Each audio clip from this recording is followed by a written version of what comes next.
Every afternoon, Thomas the Tank Engine puffs along his branch line with Annie and Clarabel. First, they pass the water mill. Next, they come to a big farm. Then, they can see a bridge with a village nestled either side of it. This is a special place. Whenever children hear Thomas coming along, they stand on the bridge waving until he is out of sight.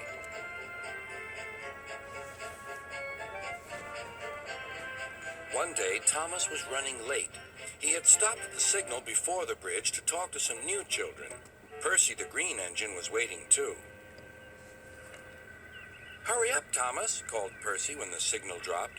"If you're late, Sir Topham Hatt may get a new engine to replace you." He would never do that, thought Thomas, but he was worried.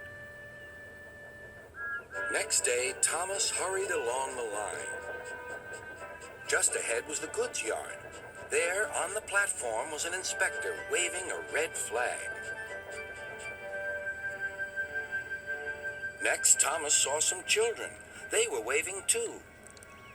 Something must be wrong, thought Thomas. This station is for goods, not passengers. "Help, Thomas, help! We're glad to see you," called the children. "Please, will you take us home?"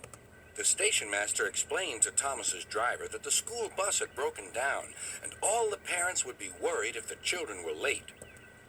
Thomas waited as the children walked down from the bridge.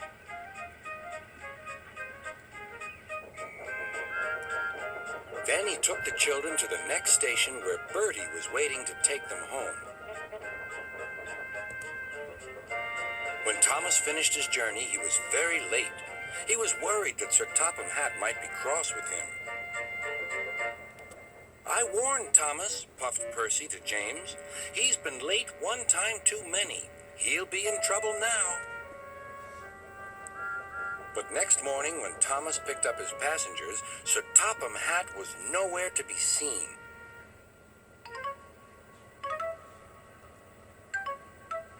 "Thank goodness," sighed Thomas.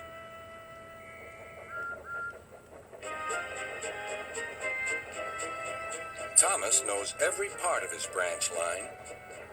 Just ahead was a stretch where the hot sun had bent the rails on the track.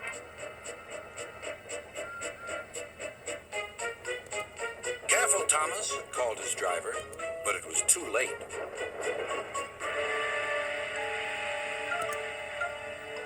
"That's done it," said his driver. "We shan't get any further today." "But what about my passengers?" asked Thomas. "Don't worry, they'll be looked after," replied his driver. While workmen repaired the line, Thomas had to shunt freight cars in the yard. Bertie came to see him. "I understand you need my help again." "Yes, Bertie," replied Thomas sadly. "I can't run without my rails." Bertie set off to collect Thomas's passengers.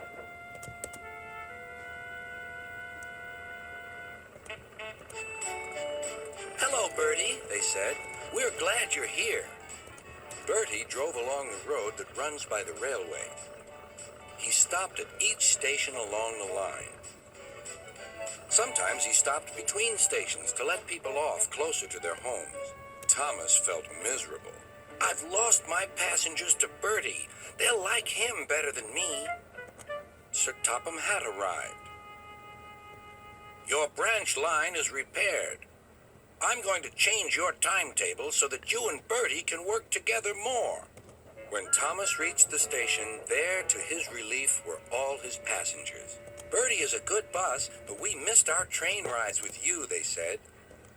Later, Thomas spoke to Bertie. "Thank you for looking after my passengers." "That's all right, Thomas. I'd like to make new friends, but I'm glad to share them with you."